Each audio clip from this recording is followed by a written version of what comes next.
Welcome to the Couples Academy show. Today we're talking about high-risk behaviors that influence affairs. Join us now.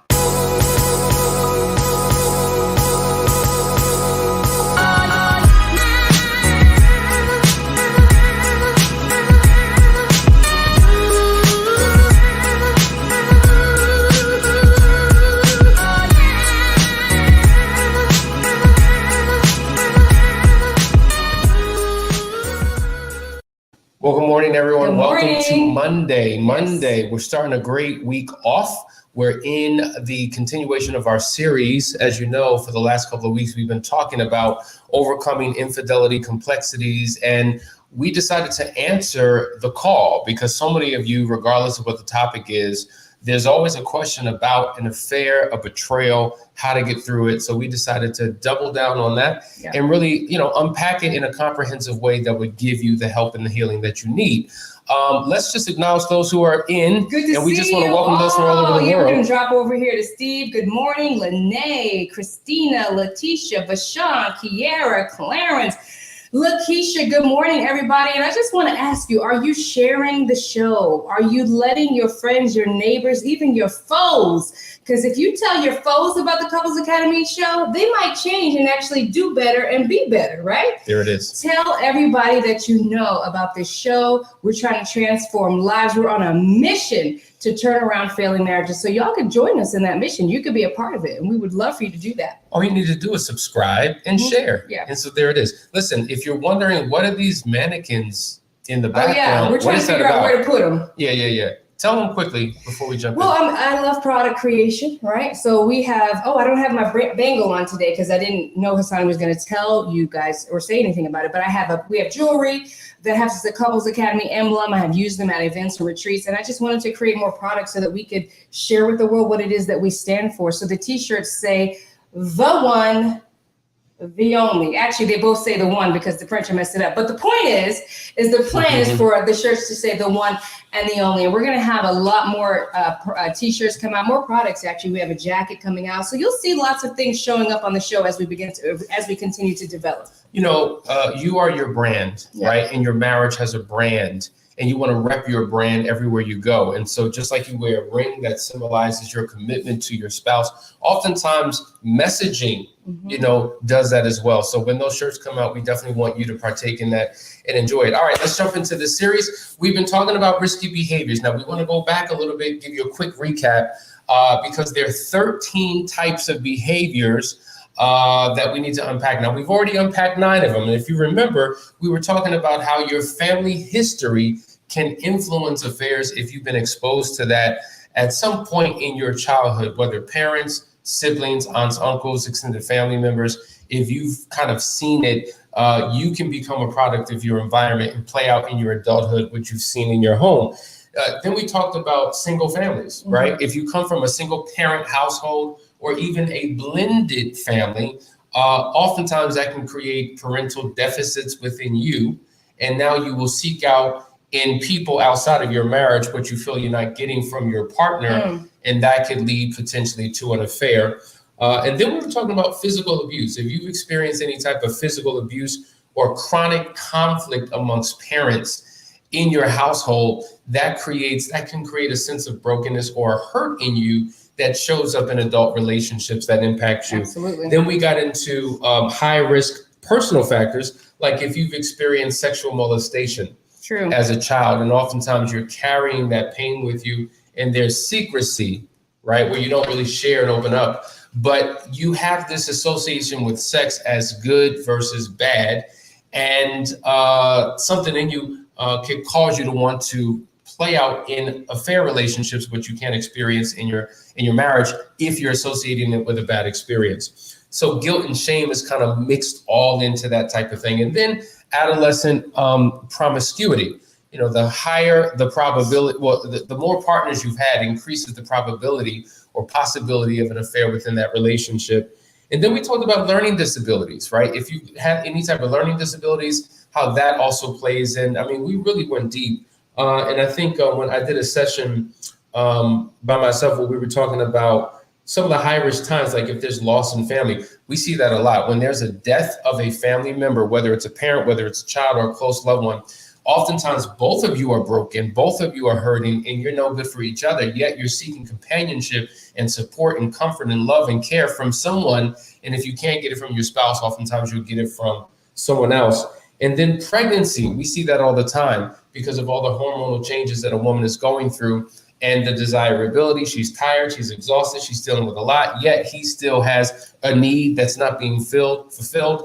And you're talking about 9 to 10 months possibly when there's no intimacy, and that could cause someone to go on out. There's something to be said here, because it's not just on a man's side. There are many women that when they are pregnant, their husbands don't want to touch them. This is very true. That happens a lot, right? You have one extreme or the other. You have men that love to see their wife pregnant, that belly, and it turns them on. Then you have husbands that do not. They do not like it. Or they don't want to hurt the baby, or they have some aversion to it. And so even with that, a lot of times women begin to question their own sexuality and the lack of desire for them, and that could cause you to step out. But I think the big picture here is everything that you're saying. It's just brokenness, right? These are not reasons why we should, or there's nothing that condones the stepping out.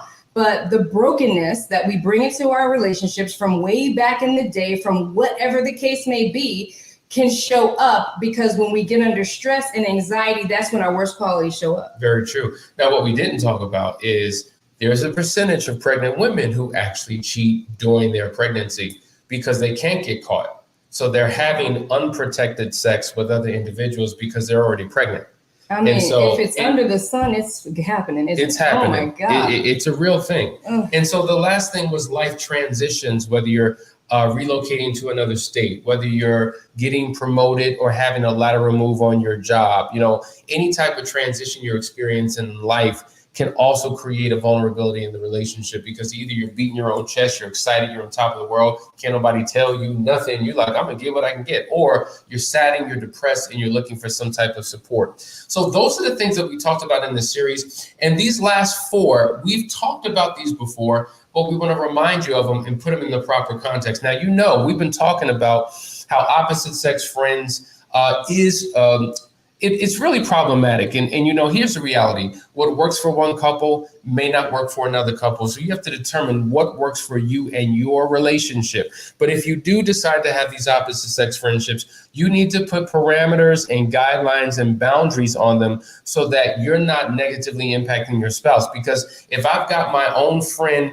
and Danielle's not a part of that type of relationship, well, she could feel some type of way, because here we are chilling on the couch, watching TV. I get a text message. I'm giggling, I'm laughing, I'm texting back and forth. And I'm like, all right, Danielle, I'm gonna give it to you a little bit later. I'm gonna go get with my girl Vanessa. We're gonna go out, we're gonna have a good time. I'll see you later. See you when I see you. Now, that would be crazy. But in essence, you'd be surprised how many people deal with this. We have partners whose best friends are members of the opposite sex. So they confide in their best friend. They cry with their best friend. They share life experiences and dreams and desires with their best friend before they even do their partner. You know what? So I can see how this happens, right? Because I'm just thinking about, best friends in general. Like best friends, same-sex best friends, that's the person that you go to talk about things that you can't talk about with anybody else. It's not a threat because it's same sex. Right. But when it's opposite sex, it's such a threat, because for the way men and women are created, there's no way that you can avoid that intimacy building, right? There's just no way, unless it's your brother or your sister, there's no way that you're going to be in this intimate conversation, crying on somebody's shoulder that's the opposite sex, and there's no connection that's going to develop. It just doesn't happen. Yeah. So when I hear couples talk about, well, we're good having our opposite sex friends, I think that the reason why they're accepting that is because they haven't learned any other way to do this thing. Like they went into a relationship, they didn't know proper protocol, any guidelines, they just were married. They didn't want their spouse to have to cut off all their friends and change their entire life and all these things. They never really merged as a couple. And now later on down the years, it's a huge problem. And I've heard people say, well, listen, what's the problem? We've been friends since the 7th grade. There's nothing there. As if hormones don't exist in the 7th grade, as if when you're in middle school, you're not feeling some type of way. the truth be told, not in all cases, but in a lot of cases, the reason why men and women are just friends is because there's no mutual attraction. But oftentimes, not all the times, there is an attraction that one has for another. And because of circumstances, maybe nothing ever happened. Because it wasn't mutual, maybe it never happened. And you think you're safe because, well, I'm not attracted to her. She's attracted to me. But let me tell you something. That's physical attraction. That's one type of an attraction. A lot of affairs happen that have nothing to do with physical anything, meaning that's not how it started and initiated. It's often an emotional, a social connection that becomes physical. And that's why you got to be really careful with these type of relationships. There are a couple of questions. Kathy says, what about ADD and ADHD? How could it influence things in the affair? I mean, I think that anything can influence one's desire to have an affair, and anyone can use any reason, justification, condition, circumstance Absolutely. To do anything they want to do. But at the end of the day, we're not a slave to our struggles. We're not a slave to our background. We're not a slave to all these influences and factors. We have a decision to make regardless of what the situation may be, because I don't know anybody who has a perfect background. I don't know anybody who hasn't been through one of these things at any point in their life. So this can't be the justification, but it's a contributing factor. Absolutely. We have another comment here. James says, I've become verbal abusive, and my wife's physical abuse. When things don't go her way, she chooses to cheat instead of making changes and doing her part in the relationship. I mean, this is the stuff that we go through. Like, where do we learn these habits to become abusive verbally? We learn them from home. If somebody told you off, cussed you out, called you stupid, said you wasn't nothing all growing up, you see nothing wrong with it. I shared this story some time ago about how in my household, with the way we grew up, all boys except for me, hollering and yelling all the time. It was very noisy, so I'm loud. Because guess what? My house was loud. Like, I'm loud right now, aren't I, Hassan? For no reason, I'm loud. Also, we would say, yeah, when responding. When my mother would call, Danny, I would say, yeah. Well, that's completely out of order for some other home. So everything that you bring into your relationship, you learned it somewhere. And we have to get to the point where we take responsibility, because we cannot hold on to things that we learned as a child. You have several lifetimes, right? We're like cats. We have multiple lives. And you can't be holding on to things that tainted you as an adolescent. Get the work done so that you can change and have a new perspective. But when we begin to take responsibility for our baggage and then acknowledge it, we can release it and become somebody else. Absolutely, without a shadow of a doubt. So we've covered the first 10 risk factors. Let's go on to the 11th one. Volunteer opportunities with the opposite sex. Now, here's the reality. Whether you serve in ministry together, whether you're on a board together, whether you're a part of a community organization, you know, the fact is, when you are coming together regularly and you're operating as a team and you're working on something and you're putting your blood, sweat, and tears into something, there's a connection that you both have because you have a passion for the same thing. And having a passion for the same thing, and then not only are we engaged when we're together, but checking in with each other when we're not on that particular project, and we're talking about it and planning and having strategy sessions and Zoom calls. There's a connectivity that happens. There's a glue that can be established between you and that other person. And so we see this all the time. Why is it that if you are on a member of a professional team, do they say you have to have a strong bond? Like, you have to be one, because when your partner's down, you got to be there for them. You know, when you're excited, they got to be excited for you. It's the same way in the military. Like, whoever you serve with, they're your brotherhood, right? That's family. Yeah. The same thing happens in these type of volunteer opportunities where you're regularly working on something together. It can create a vulnerability in your marriage and cause you to have feelings that you didn't even anticipate. You don't even know where this came from, but sometimes doing the same thing together can do that. Yeah, and you know, I think that there's something to be said for being able to be mentally, spiritually, and emotionally strong, so that, of course, I mean, I have to go to work every day. right? I'm speaking out there for the trees. I have to go to work every day, and I work with opposite sex people all the day long, and I'm not feeling no attraction, right? But we're talking about those that do have a weakness there, who have an affinity to cheat. These circumstances could be, a boiling pot for you, because the longer you're with this person, there's this intimacy that's building. This is how you have folks that'll be like, I can't believe my wife cheated on me with that dude. He looked like a lizard. He didn't even look like nothing. He was worse looking than anything. A lizard. But because of the fact that they spent time together, bonding and connecting on an intimate level about personal details, you find out, oh, he's actually funny. Oh, he actually knows how to compliment me. You know what? I could look past that ugly lizard face because he smells nice. And all of a sudden, these attractions start to develop because of the deficit at home. So this is not a cut and dry situation. This is somebody who is in the right environment because of brokenness at home, brokenness within, and then they put themselves in a situation where they could be vulnerable. Absolutely. We have a couple questions. One from D. Smith that says, my wife failed to realize that she cannot be cool with men on a friendship level due to hidden agendas of the opposite sex. That's so true. Absolutely. And so here's the deal. As a man, I know when another man is trying to push up on my wife. As a woman, she knows the same thing. I may be oblivious to it. She may be oblivious to it, but your spouse can sniff that out. Yeah. And it's not about you being insecure. You just insecure. No, I'm protecting you. I'm protecting me. I'm protecting our marriage. So you got to be mindful of that, not to be too loose and too friendly, because people do have an agenda. If they could, they would. And so that's why you have to be guarded. Nowadays, you can't even look at a person's ring and think, oh, that person has a level of integrity. I ain't got to worry about him.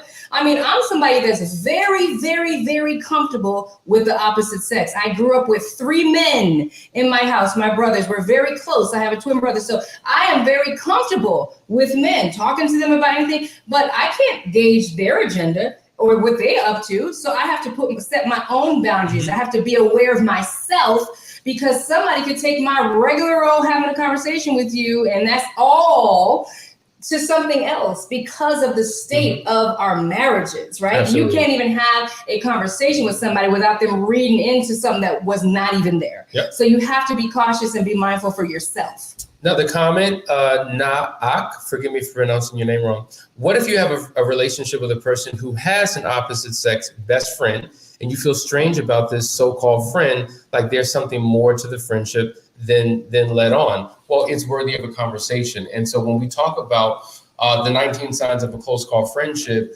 one of the signs of a close call friendship is if there's a particular relationship, which is a point of contention in your relationship. Like, I don't know about this person.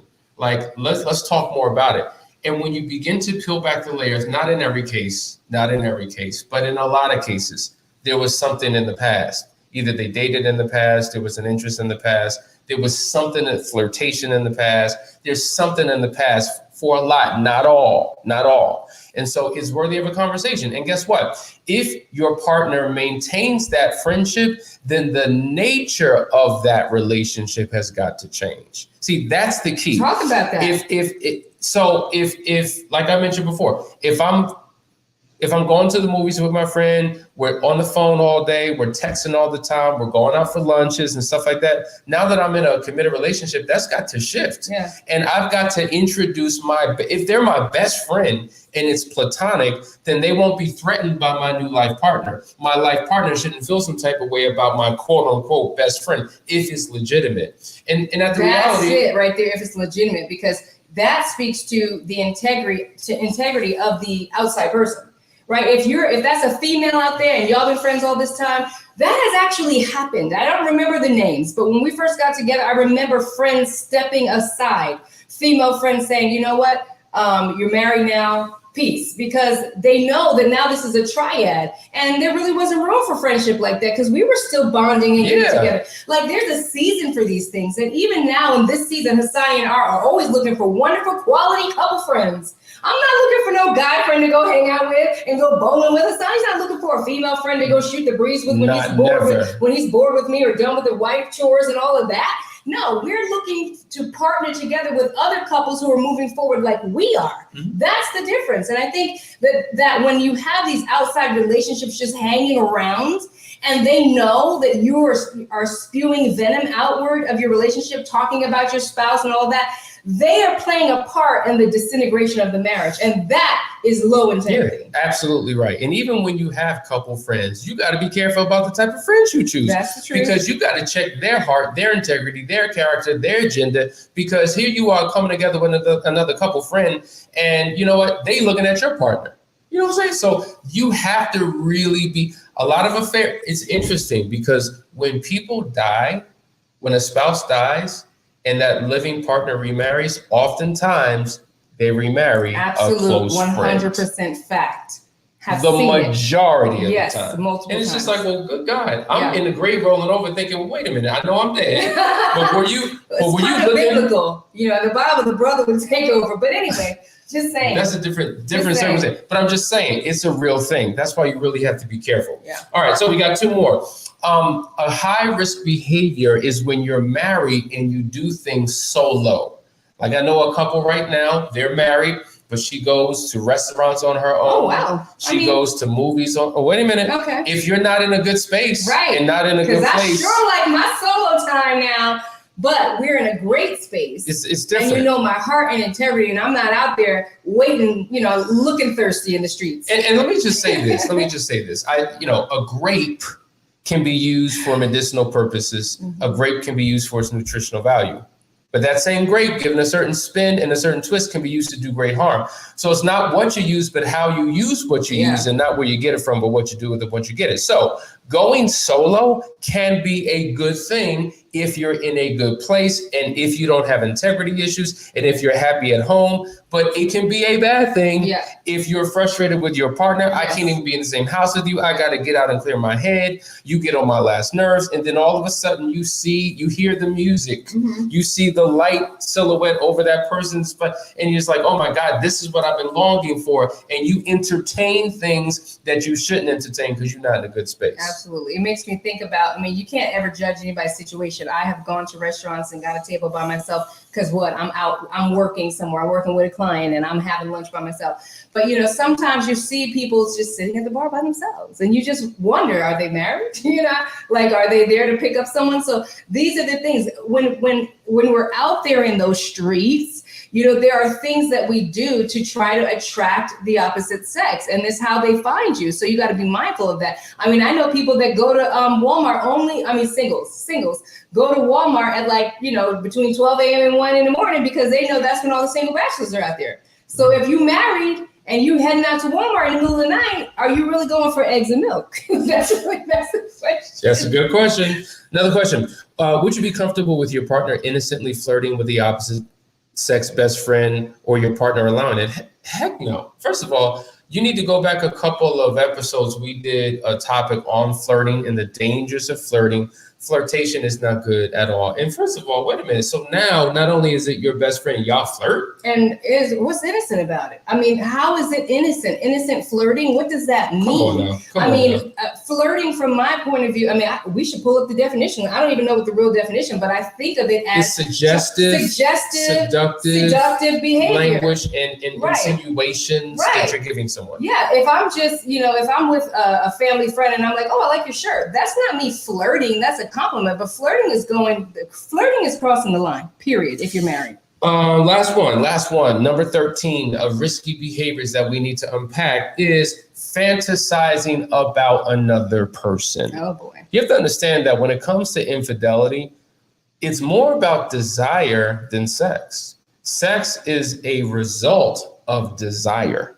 And when you're desiring someone and fantasizing about someone and longing for someone and imagining what life would be like and what you would do. And, at the end of the day, what the mind conceives can become a reality in your life, straight up and down. It does. So if you're finding yourself in that particular place, then these are risky behaviors because listen, if you're consumed and obsessed and you're, vacillating back and forth in your mind, should I fulfill this fantasy? It's just going to lead you down the path of destruction. These are the things that we need to do. All right. So true. People have noticed when they are willing to linger in the background. Okay, I think that was in response to something we said before. There might be and there might not be. However, if it makes you uncomfortable, then there's a problem regardless. Absolutely right, D. Smith. Yes. Yeah, without a shadow of a doubt. If it doesn't work for your relationship, then it just doesn't work. And honestly, even if you think it works for your relationship, truly in the long run, it doesn't work. It's risky behavior. Absolutely.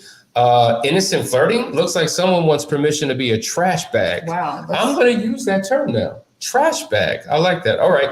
Lakeisha, I often say infidelity generally rides in on the friendship train. A woman's intuition is powerful and should not be ignored, but most women lack the emotional intelligence to deliver the suspicious behavior in a way men can receive it. Men often receive it as crazy. Perfectly stated. You better say that thing. Perfectly stated. This is what we're talking about, guys. I hope that this sub-series within the series of overcoming infidelity complexities has been helpful for you. We're going to keep going because there's more to unpack. I hope that you're getting something out of it. We want you to share. We want your comments. We want you to take this to everybody that you know who's going through this particular struggle. So listen, before we close the show, we just want to give you this quick, brief commercial announcement.